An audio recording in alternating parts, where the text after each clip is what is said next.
কি রে স্বামীর, তুই নাকি আজকে 2 দিন ধইরা কিচ্ছু খাস না? এভাবে না খাইয়া থাকলে তো তোর শরীর খারাপ করব, তা কি তুই বুঝোস না? বুঝ আর কি করব, সবাই থাকতে আমার মা কেমনে হারাইয়া গেল তা আমি মানতে পারতাছি না। আমার মায়ের মেন্টালিটি প্রবলেম জানা সত্ত্বেও সবাই কেন কেয়ার করলো না, আমার একবার বুঝাইয়া ক। দোস্ত, মাথা গরম করলে কোনো সমাধান পাইবি না। তোর মাকে তো তোরে খুঁজে বের করতে হইব।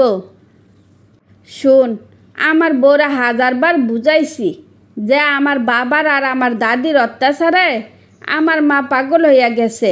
কষ্ট করে আমার মারে একটু আগলাইয়া রাখো, কিন্তু সে কি করলো? আমার কথার কোনো দামই দিল না। চোখের পানি ফালাইস না, তোর চোখের পানির মূল্য কে বুঝবো না। শুধু শুধু বউর সাথে অশান্তি করিস না, ঠান্ডা মাথায় চিন্তা কর কি করা যায়। বৃষ্টি বাদলের দিন আমার মা যে কই আছে কি করে, 2 দিন ধরে কিছু খাইলো কি না কিচ্ছু জানি না। আমি কি করব, কই গেলে যে মারে পাবো সেই চিন্তায় বাঁচি না। চিন্তা করে তো দোস্ত কিচ্ছু হইব না। তোর মা যদি হায়াতে বাচ্চা থাকে তাইলে সুস্থ হ, 2জনে মিলে খুঁজে বের করার চেষ্টা করব। যা আগে খাইয়া নে। দোস্ত, তুই আমার পাশে থাকিস। যদি আমার মারে পাই আর কোনো দিন কারোর উপর ভরসা করব না। আমার মারে আমি দেখে রাখব, দরকার হইলে চাকরি বাকরি ছাইরা দিব।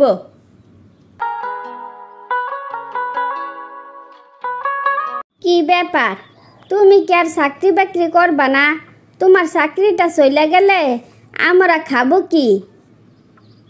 চাকরি চলে গেলে খাইবা কি, এই কথাটা এতদিনে বুঝছো কেন? যখন আমার মার দায়িত্ব তোমারে দিয়া গেছিলাম তখন মনে ছিল না? তুমি কি বুঝাইতাছ? আমি আমার দায়িত্ব পালন করি নাই? আমার মা পাগল ঠিকই, কিন্তু কোনো দিন আমার মা পাগলামি করে নাই যে তুমি সামলাইতে পারো নাই। আমি তোমারে ভালো করে চিনি, শুধু শুধু আমার অজুহাত দেখাইও না। শুধু শুধু আমারে মিথ্যা অপবাদ দিও না। আমি তোমার মারে কম কেয়ার করি নাই। এত পাহাড়ের মধ্যেও কখন তোমার মা চলে গেছে আমি হার পাই নাই। তুমি যে কতটা কেয়ার করছো আমি তা ভালো করে জানি। আমার আর 900 দিয়া বুঝাইতে হইব না। তুমি বেশি বাড়াবাড়ি করতেছ। এখন থেকে আমি তোমার মার ব্যাপারে কিচ্ছু জানি না। আমার আর একটা কথাও বলবা না। বউ, এত তেজ দেখাইও না। আমার মাকে এত টর্চার করা হয়েছে, কিন্তু আমার জন্য আমার মা এই সংসার ছাইরা যাইতে পারে নাই। আমার মায়ার পরে আমার মা শেষ পর্যন্ত পাগল হইয়া গেল। এখন আর কি করার আছে? আমি তো ইচ্ছা কইরা তারাইয়া দেই নাই। যারা আমি আগলাইয়া রাখতে পারলাম না, এ জীবন রাখতে আমার লাভ নাই। হয়তো শুনবা আমিও একদিন মার মতো বাড়ি ছেড়ে চলে গেছি। আমার অবহেলার কারণে তুমি নিজের কোনো ক্ষতি করো না। আমিও তোমার সাথে তোমার মারে খুঁজে বের করার চেষ্টা করব। তুমি আমারে একটাবার সুযোগ দাও। 2 দিন ধইরা না খাইয়া আসো, এবার খাইতে আসো। ঠিক আছে, যাও টেবিলে খাবার দাও, আমি আসতাছি। স্বামীর ভাই, ও স্বামীর ভাই, দেখা যাও কারে নিয়ে আইছি। ভাইজান, নিতাই যদি না থাকতো আপনার মারে কোনোদিনও খুঁজা পাইলেন নাইলে আপনার বউরে বললেন নিতাইয়ের কাছে মাপ চাইতো। বউ দেখলা, যারে তুমি অপমান অপদস্থ কইরা এ বাড়ি থেকে বের কইরা দিলা, সে আমার মারে খুঁজে আনছে। হাসি, তুই নিতাই রে নিয়ে আসতে পারলি না? আমি বলছিলাম আসার জন্য, কিন্তু আসলো না। আর শুনলাম যেদিন আপনার মা হারাইয়া গেছে সেদিন থেকে ওই খোঁজা শুরু করছে। নিতাই খুব অসুস্থ, পারলে ওরা এই বাড়িতে নিয়ে আসেন। হাসি, আমি মারে একলা রেখা কোনোখানে যাব না।